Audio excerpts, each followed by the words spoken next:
الشيطان الرجيم بسم الله الرحمن الرحيم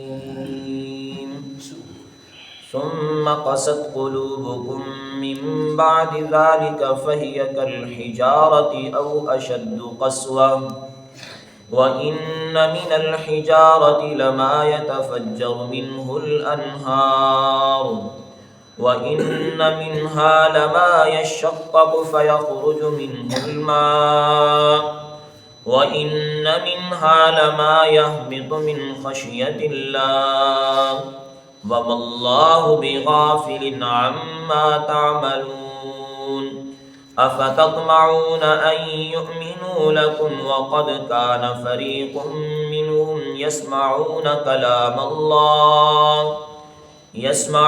كلام الله ثم يحرفونه من بعد ما عقلوه وهم يعلمون صدق الله العظيم۔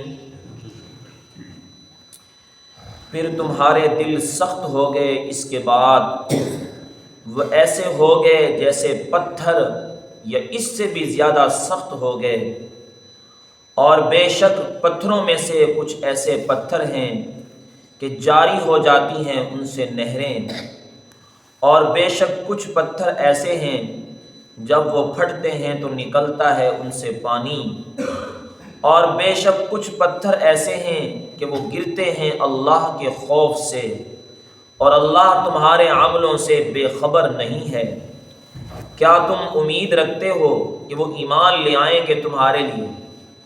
حالانکہ ان یہودیوں میں سے ایک فریق ایسا جنہوں نے سنا اللہ کے کلام کو، پھر اس کو سمجھنے کے بعد اس کو تبدیل کر ڈالا، اور وہ جانتے تھے۔ بنی اسرائیل کے ایک واقعہ کا پیچھے ذکر ہوا، جو کہ ایک مردہ زندہ ہوا اور اس نے اپنے قاتل کی خبر دی۔ اللہ رب العزت نے اس واقعہ کے ذکر کرنے کے بعد ارشاد فرمایا یہودیوں کے بارے میں، بنی اسرائیل کے بارے میں، کہ اے یہودیوں، تمہارے دل اس طرح کے معاملے کے بعد بھی سخت ہو گئے کہ حالانکہ چاہیے تو یہ تھا کہ دل نرم ہو جاتا، نبی کی بات کو مان لیتے، اللہ کی بات کو مان لیتے، اپنی آنکھوں کے سامنے دیکھا کہ ایک مردہ زندہ ہوا اور اس نے اپنے قاتل کا بتایا اور پھر دوبارہ اسے موت آ گئی۔ یہ سب کچھ نبی کے کہنے پہ ہوا، نبی نے رب سے دعا مانگی، لہٰذا ان لوگوں کو اللہ کے سامنے جھک جانا چاہیے تھا، فرما برداری پہ اتر آتے، روتے، اللہ سے دعائیں مانگتے، یا اللہ ہم نے بڑی تیری نافرمانیاں کی ہیں، تو بھی سچا، تیرا نبی بھی سچا۔ لیکن کیا ہوا کہ ثم قست قلوبکم من بعد ذالک، اللہ فرماتے ہیں اس کے بعد تمہارے دل سخت ہو گئے، اور کتنے سخت ہوئے؟ فہی کالحجارہ، وہ پتھر کی طرح سخت ہو گئے۔ پھر فرمایا او اشد قسوہ، پتھروں سے بھی زیادہ سخت ہو گئے۔ حالانکہ وَإِنَّ مِنَ الْحِجَارَةِ، پتھر بھی کچھ ایسے ہوتے ہیں کہ لَمَا يَتَفَجَّرُ مِنْهُ الْأَنْهَارُ، کہ جب وہ پھٹتے ہیں تو ان سے پانی کی نہریں جاری ہو جاتی ہیں۔ وہ سخت ضرور ہیں لیکن ایسے بھی ہیں کہ ان سے پانی نکلتا ہے۔ وَإِنَّ مِنْهَا لَمَا يَشَّقَّقُ فَيَخْرُجُ مِنْهُ الْمَاءُ، اور کچھ ایسے بھی پتھر ہیں کہ پھٹتے ہیں ان سے پانی نکلتا ہے، کچھ سے نہریں جاری ہوتے ہیں، کچھ سے کچھ تھوڑا پانی جاری ہوتا ہے، نکلتا ہے۔ اور فرمایا وَإِنَّ مِنْهَا لَمَا يَهْبِطُ مِنْ خَشْيَةِ اللَّهِ، کچھ پتھر ایسے بھی ہیں جو اوپر سے نیچے گرتے ہیں تو رب کے خوف سے گرتے ہیں، اللہ کے خوف سے گرتے ہیں۔ اللہ نے ان یہود کے بارے میں ایمان والوں کو فرمایا اے ایمان والو، تم ان لوگوں کی طرح نہ ہو جانا کہ جو اپنی آنکھوں کے سامنے اتنا بڑا واقعہ دیکھنے کے بعد بھی پتھر دل بنے رہے۔ الم یعنی للذین آمنوا، یہ سورۃ الحدید کی آیت ہے، اللہ ایمان والوں سے فرما رہے ہیں کہ الم یعنی للذین آمنوا ان تخشع قلوبہم، کیا ایمان والوں پر ابھی وہ وقت نہیں آیا کہ ان کے دل اللہ کے خوف سے کانپ اٹھتے، لذکر اللہ، اللہ کو یاد کرتے؟ لیکن کیا ہوا کہ ان کے دل، ایمان والوں کے دل ان کافروں کی طرح سخت ہوتے جا رہے ہیں۔ لذکر اللہ، اللہ کا ذکر سنتے، یقین کرتے۔ فرمایا ایسے نہ ہو جانا جیسے ان لوگوں کے دل پتھر ہو گئے ہیں۔ اگر آدمی کا دل پتھر بن جاتا ہے، سخت دل بن جاتا ہے، پھر اس کے سامنے جتنا اللہ کا ذکر کیا جائے، جتنا اللہ کی قدرت کے دلائل پیش کیے جائیں، وہ پتھر کے دل کے پتھر ہونے کی وجہ سے اس پر اثر نہیں ہوتا۔ تو ایمان والوں کو حکم دیا جا رہا ہے کہ اے ایمان والوں، تمہارے دل ایسے سخت نہیں ہونے چاہیے۔ آدمی کا جب دل نرم ہوتا ہے اس کو تھوڑی تھوڑی بات پر اللہ کے سامنے رونا آ جاتا ہے۔ جب آدمی کا دل سخت ہوتا ہے تو انسان کو رونا نہیں آتا، ایسا انسان بدبخت انسان ہوتا ہے، بدبخت انسان ہوتا ہے۔ حدیث مبارکہ میں آتا ہے حضور علیہ السلام نے ارشاد فرمایا 4 چیزیں ایسی ہیں جو بدبختی کی علامت ہے، 4 چیزیں ایسی ہیں جو بدبختی کی علامت ہے۔ فرمایا کہ ایک چیز جب آنکھوں سے آنسو آنا بند ہو جائے، کس وجہ سے؟ اللہ کے خوف سے۔ جب آنکھوں سے آنسو آنا بند ہو جائے، فرمایا یہ بدبختی کی علامت ہے۔ نمبر 2 فرمایا جب دل سخت ہو جائے تو یہ بھی بدبختی کی علامت ہے۔ نمبر 3 فرمایا جب تمہاری لمبی لمبی امیدیں شروع ہو جائیں، لمبی لمبی آرزویں شروع ہو جائیں، فرمایا یہ بھی بدبختی کی علامت ہے۔ اور فرمایا جب دنیا کا حرص تمہارے اندر بڑھ جائے تو یہ بھی بدبختی کی علامت ہے۔ تو ان میں سے 2 باتیں یہاں پر کہ آنکھ سے آنسو کا نکلنا نہ نکلنا اللہ کے خوف سے، اور دل کا سخت ہو جانا، فرمایا یہ سب سے بڑی بدبختی کی علامت ہے۔ جب انسان اللہ کے خوف سے روتا ہے، آنکھوں سے آنسو نکلتے ہیں، اللہ کے نبی علیہ السلام نے ارشاد فرمایا اللہ رب العزت نے ایسے بندے پر جہنم کو حرام کر دیا ہے، اس کا جہنم میں جانا ایسے ناممکن ہو گیا جیسے دودھ کا تھنوں سے نکلنے کے بعد واپس جانا ناممکن ہو گیا۔ جس طرح دودھ واپس نہیں جا سکتا، یہ بندہ جو اللہ کے خوف سے رو پڑا، اللہ کے ڈر سے رو پڑا، اس کی آنکھوں سے آنسو نکل پڑے، فرمایا یہ بھی اسی طرح جہنم میں نہیں جا سکتا، اس کے اوپر جہنم حرام ہو چکی ہے۔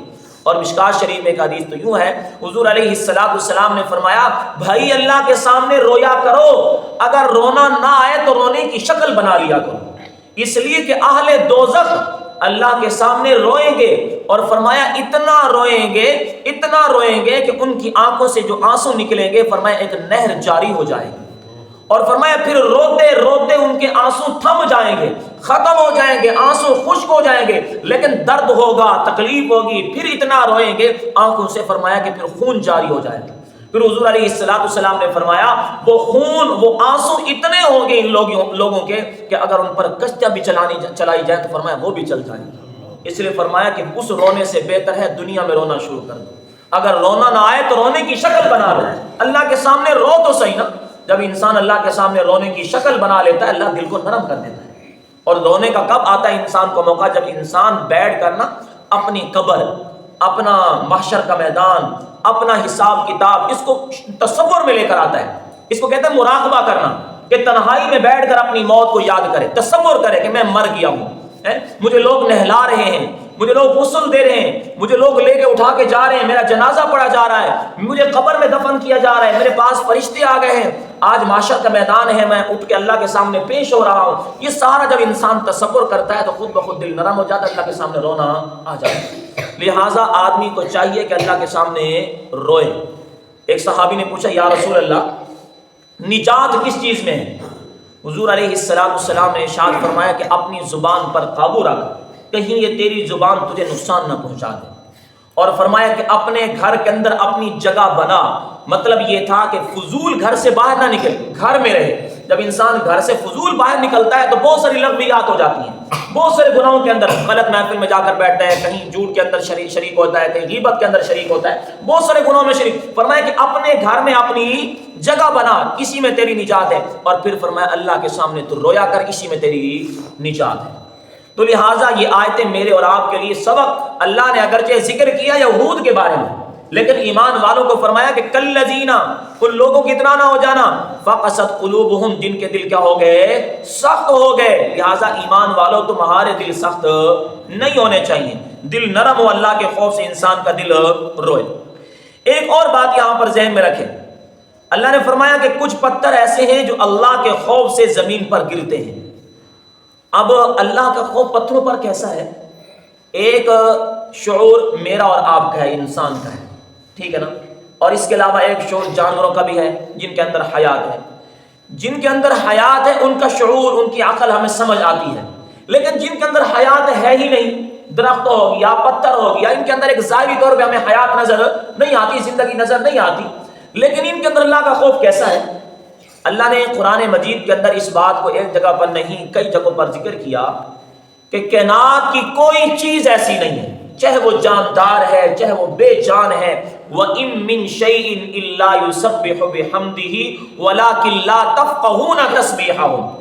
آسمان، زمین، کائنات کی ہر چیز اللہ کی تسبیح کرتی ہے، لیکن تم اس کی تسبیح کو سمجھتے نہیں ہو۔ اور ایک فرمایا قَدْ عَلِمَ كُلُّ صَلَاةٍ تَسْبِيحَهُ، اللہ ہر چیز کی تسبیح اور نماز کو جانتا ہے، ہر چیز کیا اللہ کی نماز کر رہی ہے، کیا تسبیح کر رہی ہے، ہر چیز کو اللہ ہی جانتا ہے۔ اب یہ پتھر کیسے روتے ہیں، ان کے اندر اللہ کا خوف کیسے آتا ہے، اس کا علم کس کے پاس ہے؟ اللہ کے پاس ہے۔ تو بتا دیا کہ پتھروں کے اندر بھی میرا خوف آتا ہے، تو پتھر بھی میرے خوف کی وجہ سے گر پڑتے ہیں۔ انسان تو پھر عظیم ہے نا، پتھروں کے اندر بھی خوف آتا ہے۔ جیسا کہ اللہ تعالیٰ نے قرآن کے بارے میں فرمایا نا، قرآن کی عظمت کو ذکر کرتے ہوئے کہ اگر میں اس قرآن کو پہاڑوں پہ نازل کر دیتا، لو انزلنا ھذا القرآن علی جبل، اگر میں اس قرآن کو پہاڑوں پہ نازل کر دیتا، لرأیتہ خاشعا متصدعا من خشیۃ اللہ، آپ دیکھتے یہ پہاڑ بھی اللہ کے خوف سے پھٹ کر ریزہ ریزہ ہو جاتے، کہ ان کے اوپر اللہ کا خوف سوار ہو گیا۔ اتنی بڑی عظیم کتاب، اور اللہ نے یہ کتاب پھر کس کو دی؟ انسان کو دے دی۔ اگر پہاڑوں پہ اترتی تو وہ بھی پڑھ کر ریزہ ریزہ ہو جاتے، انسان کو دے دی۔ لیکن انسان بیٹھ کر قرآن پڑھتا ہے، سارا قرآن پڑھ لیتا ہے، ایک دفعہ بھی آنکھوں سے آنسو نہیں نکلتے، ایک دفعہ بھی خوف نہیں آتا۔ کیا وجہ ہے؟ وجہ یہ ہے کہ ہم قرآن کے الفاظ تو پڑھتے ہیں لیکن قرآن کو سمجھتے نہیں ہیں۔ قرآن ہم سے کیا مطالبہ کر رہا ہے، قرآن ہمیں کیا کہہ رہا ہے۔ جب ہم قرآن کا ایک حرف ایک آیت ہم یہ سمجھ کر پڑھیں گے کہ اس میں اللہ کا کیا فرمان ہے، اللہ کیا کہنا چاہتا ہے، یقیناً پھر دل پہ اثر ہوگا۔ صحابہ کرام حضور صلی اللہ علیہ وسلم سے قرآن سنتے تو صحابہ رونے لگ جاتے، اور حضور علیہ السلام بسا اوقات صحابہ سے خواہش کرتے۔ حضرت عبداللہ بن مسعود کے بارے میں آتے، حضور نے فرمایا عبداللہ بن مسعود مجھے قرآن سناؤ۔ یا رسول اللہ قرآن آپ پہ اترا، آپ کی زبان، ہم قرآن آپ سے سنیں۔ فرمایا میرا دل چاہتا ہے میں اوروں سے قرآن سنوں۔